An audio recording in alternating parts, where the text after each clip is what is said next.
hari ni kita sebenarnya nak belajar penyelesaian masalah. Okay. Sebahagian ni maksudnya bukan separuh maksudnya dia dah letak kat sini dah. Sebahagian ni maksudnya jumlah untuk wang anak-anak ni 12,000.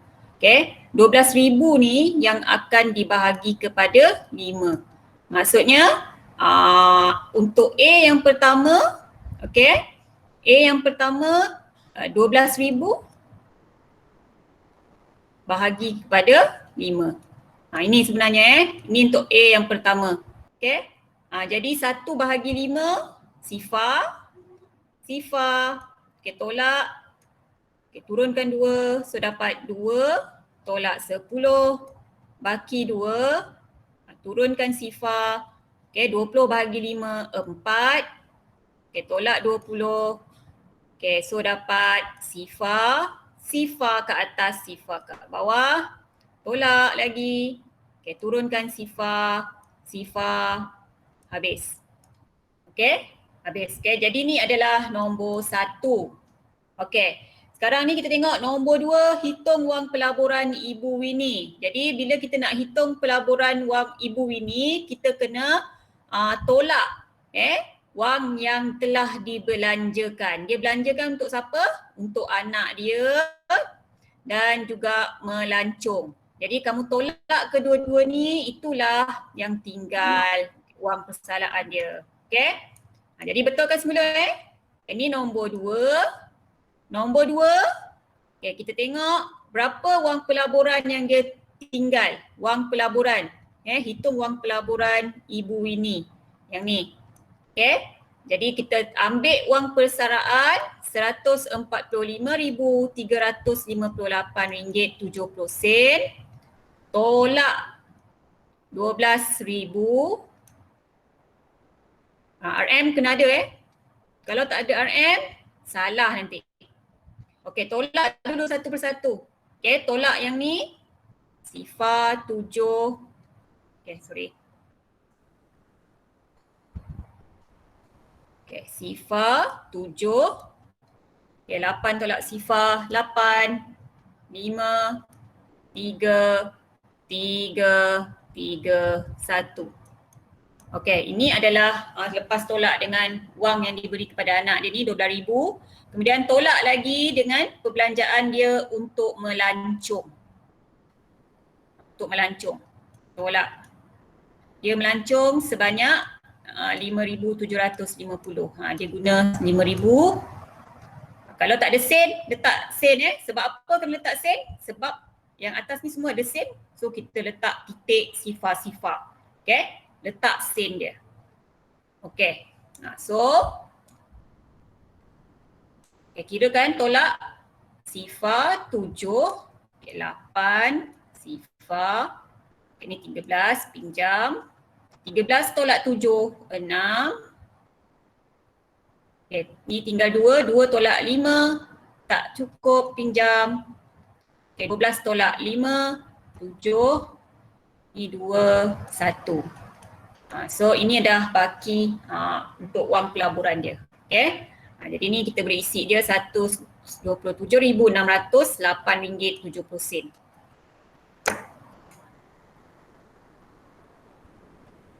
Okay, dah siap? Belum. Okay, boleh siapkan cepat. So sekarang kita buat pula nombor 2, B. Okay. Okay, baca Nasib. Kakak Jason menyimpan RM250 setiap bulan. Selepas 36 bulan, dia mengeluarkan RM7,850 untuk membayar wang pendahuluan sebuah kereta. Kira baki simpanan kakak Jason jika termasuk faedah simpanan yang diterimanya. Okey, ni tadi kamu baca RM7,850. Salah pembacaan salah. Kita baca macam mana yang betul? Baca RM7,850.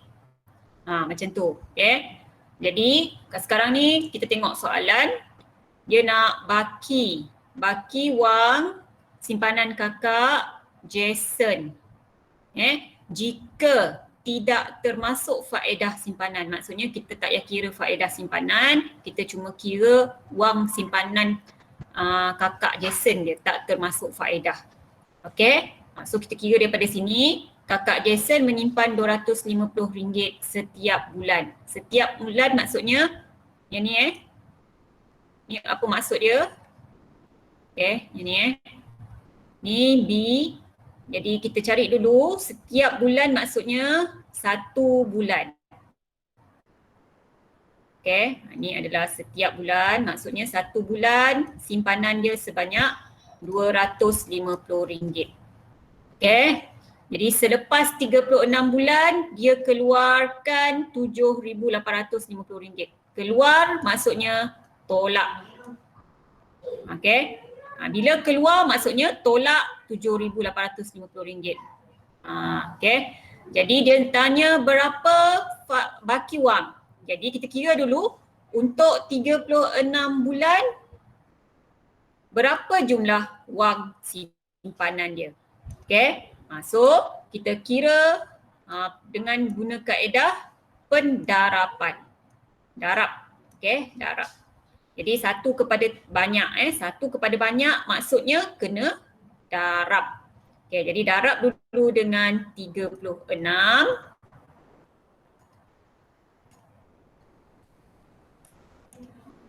Okay, 6 darab sifar, sifar. Okay, 6 darab 5, 30. 6 darab, okay, 6 darab 2, 12 tambah 3, 15. Okay, sifar 3 pula. Okay, 3 hijau, 3 sifar, sifar. 3, 5, 15. 15. 3, 2, 6 tambah 1 ialah 7. Betul tak? Betul Betul tak ni? Hello, betul ke tak? Okay, kita tambah. Kemudian kita tambah.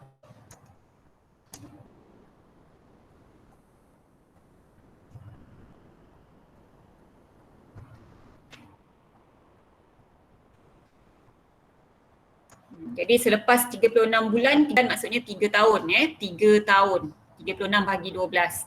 Selepas 3 tahun bila dia simpan 250 sebulan, maintain 250 sebulan, jadi duit dia akan jadi RM9,000. Tetapi dia dah keluarkan, maknanya dia keluarkan maknanya berapa dia keluarkan? Tolak dengan RM7,850. Jadi dah keluarkan. Jadi baki dia adalah tinggal 10 tolak 5, 5, 9 tolak 8, 1, 1. Okay. Jadi dah berbaki RM1,150. Jadi baki wang simpanan kakak Jason tak termasuk faedah selepas 3 tahun adalah RM1,150.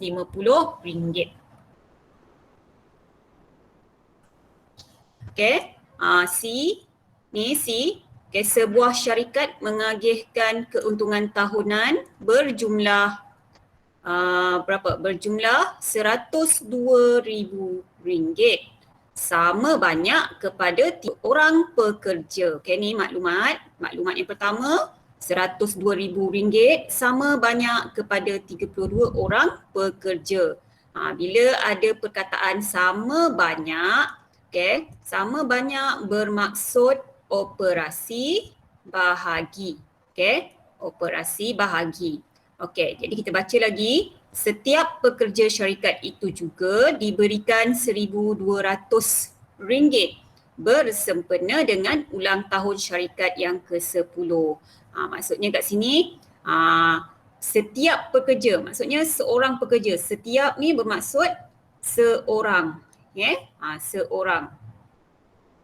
Seorang pekerja dapat lagi tambahan tambahan RM1,200. Dah lah dapat hasil keuntungan syarikat tadi. Lepas tu dia bagi lagi RM1,200. Jadi sekarang kita nak kira jumlah. Bila ada jumlah maksudnya ada tambah, ada operasi tambah. Okey, ada operasi bahagi dan ada operasi tambah.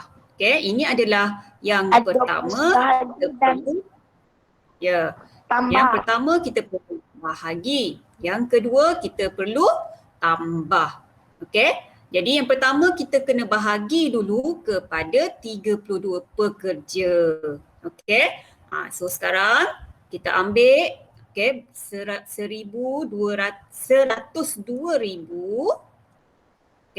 bahagikan kepada 32 orang pekerja tu. Jadi RM bawa dulu kat atas.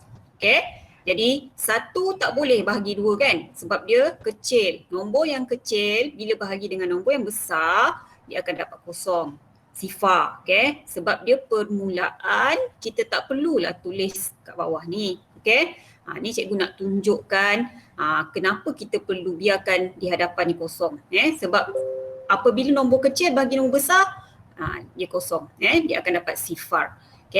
Lepas tu kita ambil lagi 10 pula. 10 bahagi 32. 10 masih lagi kecil daripada 32. So sifar lagi kat sini.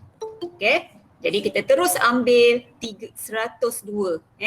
Jadi kita nak cari dalam sifir 32 nombor berapa? Nombor kedudukan 102 ni nombor berapa? Jadi kita tambah secara berulang. Tambah 32. 32 tambah 32, 64. Kita cari nombor 102 dalam sifir 32. Tambah lagi 32. 6, 9. Tambah lagi 32. 8, 9, 10, 12. Jadi dah lebih 100 daripada 102. So kita berhenti dulu kat sini. Jadi kita kira 132. Ni nombor 1, nombor 2, nombor 3, nombor 4. Jadi kita nak tengok. Kita nak ambil 102 ni dekat mana? Nombor berapa? Nombor 3. Betul tak? Ya. Jadi kita tolak 9. Nombor 3. Jadi tolak, kita pinjam. So dah tinggal 9. 12 tolak 6, 6. 9 tolak 9, sifar. Bila dah sifar, kau panjangkan sikit ni, garisan ni. Turunkan sampai atas garisan sahaja. Turunkan sifar. Satu per satu. Kita cari nombor 60 kat dalam sifir 32. Jadi ada tak nombor 60? Tak ada kan? Tak ada. Jadi kita ambil yang berapa? Kita ambil nombor 1. Tolak 32. Tulis atas, tulis bawah. Tolak. Jadi kita tolak. Potong tinggal 5. 10 tolak 2, 8. 5 tolak 3, 2. Turun lagi sifar. So kita cari nombor 280. So kat sini kita buat tak cukup kan? Tak cukup. Jadi kita kena teruskan menambah 32. Jadi tambah lagi 32. Jadi dapat 10. Ni 10, 6, 1. Tambah lagi 32. Jadi kita akan dapat 192. Tambah lagi 32. Jadi kita akan dapat 4, 9, 10, 12, 224. Tambah lagi 32. So akan dapat 6, 5 dan 2, 258. So kita kena nomborkan. Bila nak nomborkan tu kena hati-hati. Kat sini kena hati-hati menambah dan menombor. Jadi ni 1, 2, 3, 4, 5, 6, 7, 8. Sampai nombor 8. Jadi kita boleh dah siap ni. Jadi senanglah kita nak buat. Ni 280. Tengok ada tak 280 kat dalam ni? Tak ada kan? Tak ada. Okay, Tak jadi ada. kita nak ambil nombor berapa? 8. Nombor 8 ke? Okay, tapi Nombor kita boleh 8. sambung ni. Boleh sambung 240. Okay, bahagi dengan 32 dapat 7. Jadi tolak 224. Okay, jadi Sifah tolak 4. Pinjam kat sini, ni tinggal 3. 10 tolak 4, 6. Okay, 3 tolak 2, 1. Jadi turunkan Sifah. Jadi 160 bagi 32 dapat 5. Okey, itulah jawapan hasil pembahagian. Okey, jadi kemudian next ialah kita nak buat operasi tambah. Okey, sebab kita nak cari berapa seorang pekerja akan dapat. Jadi daripada hasil keuntungan dia, seorang pekerja akan dapat RM3,187.50 dan syarikat memberi tambahan RM1,200. Jadi tambah lagi RM1,200 dekat setiap pekerja tu. Jadi untung kamu untung siapa yang bekerja kat syarikat ni. Okay, jadi dah dapat untung hasil keuntungan syarikat. Lepas tu dapat lagi dia punya bonus RM1,200. So dapatlah seorang tu dapat RM4,387.50. Okay, so selesai C. Okay, semua dah siap, kita boleh pergi ke D pula. Okay, ada sesiapa nak baca? Zulaika ke? Boleh baca Zulaika? Okay, baca Zulaika. Pihak sekolah bercadang menggunakan wang sumbangan guru dan PIBG berjumlah RM23,250 untuk membeli 7 buah gazebo sebagai kemudahan tempat menunggu. Kos bagi sebuah gazebo ialah RM3,800. Berapakah jumlah kos bagi 7 buah gazebo? Kira nilai wang yang diperlukan lagi. Ini untuk sebuah. Bila dikata sebuah maksudnya satu. Yang pertama kita nak cari berapa jumlah kos. Bila ada perkataan jumlah, dia boleh jadi operasi tambah atau darab. Okay? Jadi sekarang dia nak jumlah apa? Jumlah 7 gazebo. So sekarang daripada satu kepada banyak kan. Dia bagi 1 gazebo dan dia nak kita cari kos untuk 7 gazebo. Jadi sekarang jumlah dekat sini bermaksud operasi darab. Okay? Operasi darab. Okay? Jadi 1 buah 3,800. So bila nak 7 kita darab dengan 7. Darab. Okay? Jadi kita darab. Okay, cuba kamu darab. Okay? Di Sifah 56, 21, 26. Okay? Jadi 7 darab 3, 21 tambah 5, dapatlah 26. Jadi ini adalah kos bagi 7 buah gazebo. Ini untuk yang pertama. Okay, untuk yang kedua pula, okay, dia nak kira nilai wang yang diperlukan. Kira nilai wang yang diperlukan lagi. Jadi kos dia RM26,600. Jadi PIBG dapat sumbangan daripada PIBG RM23,250 sahaja. Okay. Jadi cukup ke tak nak beli 7 buah gazebo? Cukup tak? Cukup tak? Tak. Bila tak, kita nak tengok berapa yang tak cukup tu. Kita tolakkan RM26,600. Okay. Diperlukan lagi. Ini ada perkataan diperlukan lagi. Diperlukan lagi maksudnya kena operasi tolak. Kalau ada perkataan lagi diperlukan lagi maksudnya tolak.